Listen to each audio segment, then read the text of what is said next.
YouTube channel අද අපි හදන්න යන්නේ ඉස්සු තෙම්පරාදුවක්. මේක ඔයගොල්ලෝ try කරලා බලන්න ඕන recipe එකක්.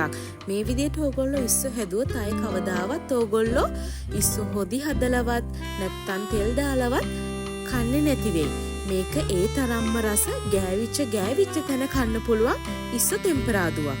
අපි බලමු මොනවද ඕන කරන්නේ. මුලින්ම ඉස්සු, ලුණු, තක්කාලි, අමු මිරිස්, තලාගත් ඉඟුරු සුදු ලුණු, කරපිංච, රම්පේ, කහ කුඩු, ගම්මිරිස් කුඩු, ලුණු කුඩු, කෑලි මිරිස්, මුරුංගා කුඩු. දැන් අපි යන්නේ ඉස්සු ටික තම්බ ගන්න. අපි හොඳට සුද්ධ කරලා සෝදාගත්ත ඉස්සු ටික භාජනයකට දාලා ඒකට මුලින්ම ලුණු, ගම්මිරිස්, කෑලි මිරිස්,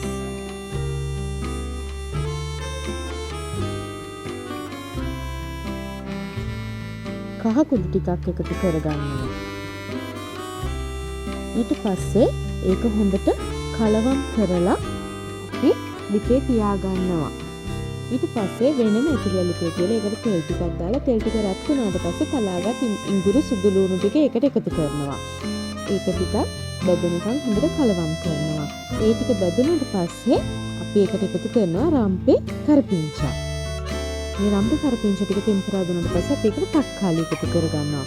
ඊට පස්සේ අපි ඒකට ලුණු, අමු මිරිස් එකතු කරගෙන ටිකක් කලවම් කරගන්නවා.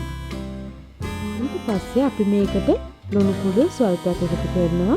කෑලි මිරිස්, ගම්මිරිස් නම් යහමින් එකතු කරගන්න.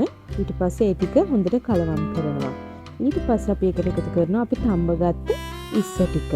ඒකත් හොඳට කලවම් කරලා හැම්බෙන්න තියෙනවා අපේ ලුණු ටිකයි ඉස්සු ටිකයි. ඊට පස්සේ අපි ඒකට එකතු කරගන්නවා මුරුංගා කොළ. අපි මුරුංගා කොළ ටික එකතු කරගන්නේ ඉස්සු වල තියෙන උෂ්ණ ගතිය නැති වෙන්න.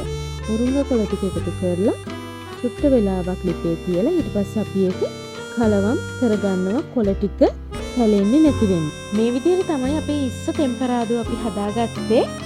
ගම්මිරිස් ප්‍රධාන 3-5 විදිහට පාවිච්චි කරලා ගම්මිරිස් කන්න බැරෑට මේක කෑලි මිරිස් පාවිච්චි කරලා හදන්න පුළුවන්. ඕගොල්ලොත් මේ විදිහට ඉස්සු තෙම්පරාදුවක් හදලා රසයිද කියලා කමෙන්ට් කරන්න. Thanks for watching.